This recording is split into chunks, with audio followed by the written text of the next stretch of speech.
ఓం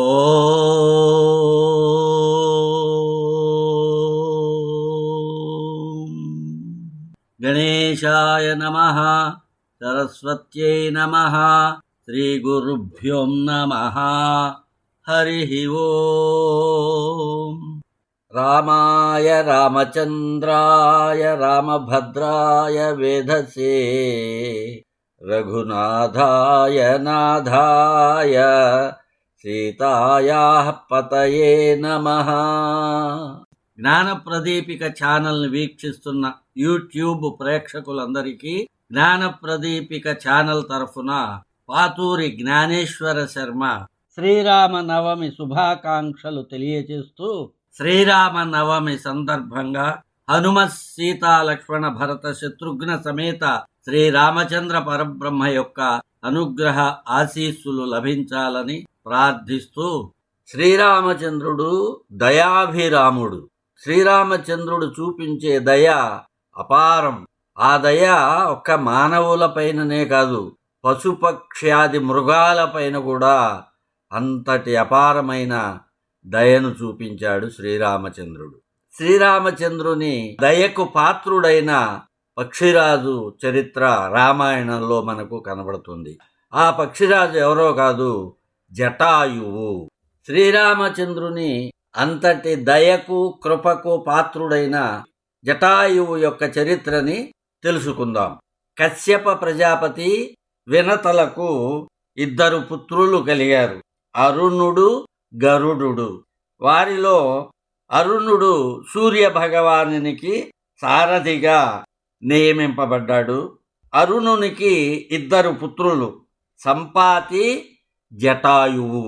చిన్నతనంలో సంపాతి మరియు జటాయువులు ఆకాశంలో ఎగురుకుంటూ సూర్యమండలం దగ్గర వరకు వెళ్ళారు.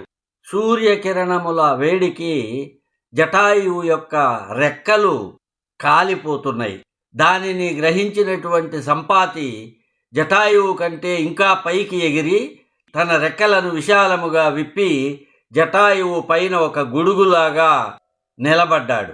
కానీ సూర్యకిరణాల తాకిడికి సంపాతి యొక్క రెక్కలు పూర్తిగా కాలిపోయినాయి.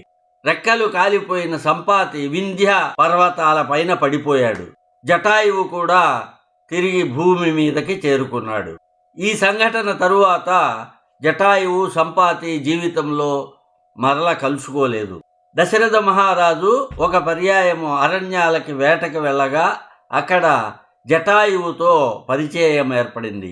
దశరథ మహారాజు జటాయువులు మిత్రులయ్యారు. తరువాత అనేక సార్లు వారు కలుసుకుని ఇద్దరి మధ్య గాఢమైన స్నేహం ఏర్పడింది. శ్రీరాముడు అరణ్యవాసంలో ఉండగా రావణాసురుడు సీతను అపహరించుకు తీసుకువెళ్ళాడు. దుఃఖపీడితురాలైన సీత ఆర్తనాదాలు చేస్తోంది. సీత ఆర్తధ్వని నిద్రపోతున్నటువంటి జటాయువుకు వినబడింది. అతడు నిద్ర లేచి చూడగా సీతను ఎత్తుకొని పోతున్న రావణాసురుడు కనబడ్డాడు. జటాయువు రావణాసురుణ్ణి అడ్డగించి సీతను హరించవద్దని ఉపదేశించాడు. అయినా రావణాసురుడు వినలేదు. నేను జీవించి ఉండగా సీతను నువ్వు తీసుకొని వెళ్ళజాలవు. మహాత్ముడైన ఆ రామునకు దశరథునకు ప్రియమైన కార్యము నా ప్రాణాలు సమర్పించి అయినా చేస్తాను అని జటాయువు రావణాసురునితో యుద్ధానికి తలపడ్డాడు. వారిద్దరి మధ్య కొంతసేపు భయంకరమైన యుద్ధం జరిగింది. రావణుడు ఖడ్గముతో ఆ జటాయువు రెక్కలను, పార్శ్వములను, పాదములను నరికివేశాడు. రెక్కలను ఛేదించి వేయగా జటాయువు కొన ఊపిరితో నేలపై పడిపోయాడు. తనను రక్షించబోయిన జటాయువు ఆ విధముగా అయ్యేసరికి సీత చాలా దుఃఖించింది, విలపించింది. రామ, లక్ష్మణ అని ఏడ్చుచున్న సీతను తీసుకుని రావణాసురుడు ఆకాశ మార్గంలో వెళ్ళిపోయాడు. రామ లక్ష్మణుడు ఇరువురు సీత కోసం ఆ వనమంతా వెతుకుతూ తిరుగుతున్నారు. ఆ విధంగా తిరుగుతుండగా ఒకచోట జటాయువును చూశారు. పర్వత శిఖరము వలె ఉన్న అతడు రక్తముతో తడిసి నేలపై పడి ఉన్నాడు. జటాయువును చూసిన రాముడు వీడు గ్రద్ద రూపంతో అరణ్యంలో నివసించుతున్న రాక్షసుడు. సీతను ఇతడే భక్షించి ఉంటాడు. వీణ్ణి నా బాణాలతో వెంటనే చంపేస్తాను అని పలికి కోపించిన వాడై ధనుర్బాణాలను తీసుకొని గ్రద్ద మీదకి శీఘ్రముగా వెళ్ళాడు రామచంద్రుడు. జటాయువు రక్తము నురుగు కక్కుచూ ఆ దశరథ కుమారుడైన రామునితో దీనమైన మాటలతో ఈ విధంగా అన్నాడు. రామ, సీతను నా ప్రాణాలను రెండింటినీ కూడా రావణుడు హరించినాడు. నీవు లక్ష్మణుడు దగ్గర లేని సమయంలో సీతను రావణుడు అపహరించుచుండగా నేను చూశాను. నేను సీతను రక్షించటానికి వెళ్ళి రావణుని రథము నశింపచేసి అతనిని రథము నుండి నేల మీదకు పడతోశాను. యుద్ధములో రావణుడు అలిసి ఉన్న నా రెక్కలు ఖడ్గము చేత ఛేదించి సీతను గ్రహించి ఆకాశ మార్గంలో ఎగిరిపోయాడు. ముందే రాక్షసుని చేత చంపబడిన నన్ను నీవు మరల చంపకుము అని జటాయువు రామునితో అన్నాడు. రాముడు జటాయువు నుండి సీతకు సంబంధించిన ప్రియమైన వార్త విని కన్నీళ్లతో నిండిన ముఖము కలవాడై చేతిలో ఉన్న ధనుస్సును క్రింద పడవేసి ఆ జటాయువును కౌగిలించుకొని నా ప్రాణ సమానురాలైన సీత ఎక్కడ ఉన్నది అని విలపిస్తూ నేలపై పడిపోయాడు.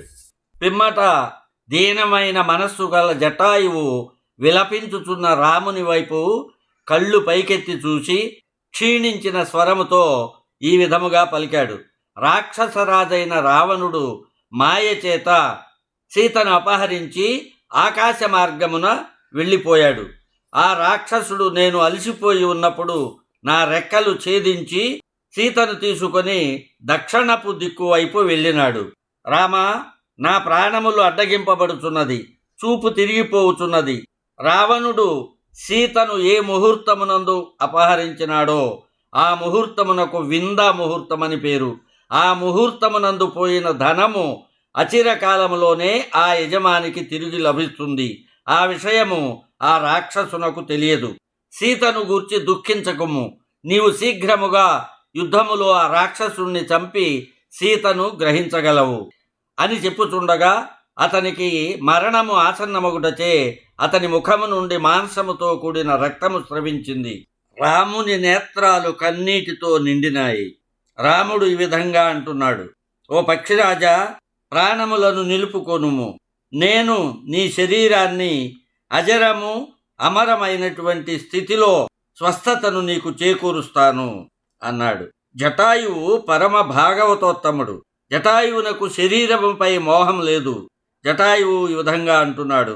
రామ, ఎవని నామము మృత్యు సమయంలో ముఖము నుండి వెలువడి అధమ ప్రాణి అయినా కూడా ముక్తిని పొందుతాడో అట్టి పరమాత్మయే ప్రత్యక్షముగా నా సమ్ముఖములో ఉంటే నాకు ఈ శరీరము వల్ల ఉపయోగమేమిటి? దయాధాముడైన శ్రీరామభద్రునికి నేత్రముల నుండి కన్నీటి ధారలు కారినాయి. ఇలా అంటున్నాడు. ఓ పక్షీంద్ర, నేను నీకు ఏమి ఇవ్వగలను? నీవు నీ యొక్క కర్మచేత పరమ గతిని పొందావు. ఎవరి చిత్తమైతే ఇతరులకు ఉపకారము చేయటంలో నిమగ్నమై ఉంటుందో వారికి ఈ ముల్లోకములలో దుర్లభమైనది ఏదీ ఉండదు. నీవు శరీరాన్ని విడిచి నా యొక్క ధామాన్ని పొందుతావు అని చెప్పి రాముడు జటాయువుని తన ఒడిలోకి తీసుకున్నాడు. ఆ పక్షిరాజు యొక్క శరీరముపై ఉన్న దుమ్మును తన యొక్క జడల చేత తొలగించాడు. జటాయువు శ్రీరాముని ముఖ కమలమును దర్శిస్తూ శ్రీరామచంద్రుని ఒడిలోనే తన ప్రాణములను వదిలాడు. జటాయువునకు భగవానుని యొక్క సారూప్యము లభించింది.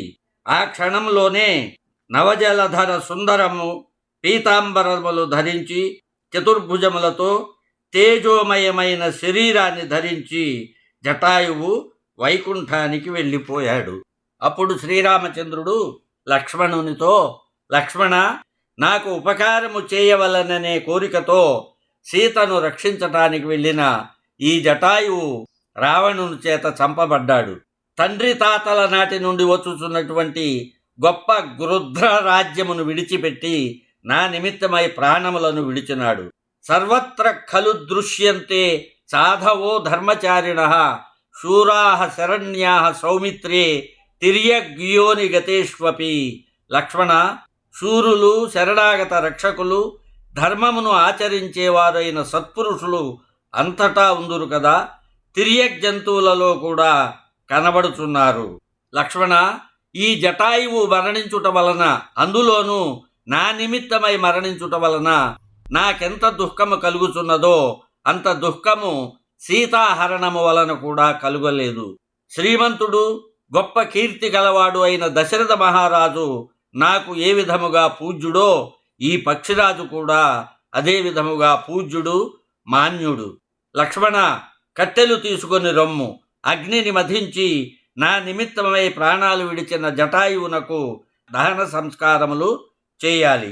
ఓ పక్షిరాజా, సర్వదా జప యజ్ఞాదులు చేయువారికి ఏ గతి లభిస్తుందో, ఆహితాగ్నులకు ఏ గతి లభిస్తుందో, సన్యాసులకు ఏ గతి లభిస్తుందో, భూదానము చేసేవారికి ఏ గతి లభిస్తుందో ఆ గతిని నీవు పొందెదవుగాక అని పలుకుతూ జటాయువును చితిపై ఎక్కించి చాలా దుఃఖిస్తూ తన బంధువునకు వలె దహన సంస్కారము చేశాడు.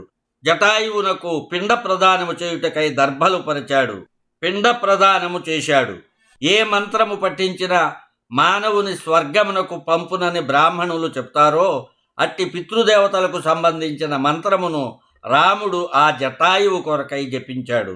తరువాత ఆ రాజకుమారులిద్దరూ గోదావరి నదికి వెళ్ళి ఆ జటాయువును ఉద్దేశించి శాస్త్రోక్త ప్రకారముగా నదిలో స్నానము చేసి అతనికి జలతర్పణములు చేశారు. చేయుటకు చాలా కష్టమైన, కీర్తికరమైన పనిచేసి యుద్ధములో ప్రాణములు విడిచిన ఆ జటాయువు మహర్షి వంటి ఆ రాముడు సంస్కరించుటచే పుణ్యము, మంగళప్రదము అయిన తనకు తగిన ఉత్తమ గతిని పొందాడు. పక్షిరాజైనటువంటి జటాయువు యొక్క సౌభాగ్యాన్ని ఏమని వర్ణించగలము? తన తండ్రి అయిన దశరథ మహారాజుకే అంత్యక్రియలను నిర్వహించలేకపోయిన త్రిభువన స్వామి అయిన శ్రీరాముడు తన చేతులతో జటాయువు యొక్క అంత్యేష్టిని విధిపూర్వకముగా నిర్వహించాడు. అంతటి అదృష్టాన్ని పొందిన జటాయువు మోక్షాన్ని పొందాడు. స్వస్తి ప్రజాభ్యః పరిపాలయంతాం న్యాయేన మార్గేణ మహిం మహిషః. గోబ్రాహ్మణేభ్యః శుభమస్తు నిత్యం. సమస్తలోకాః సుఖినో భవంతు. ఓం శాంతి శాంతి శాంతి.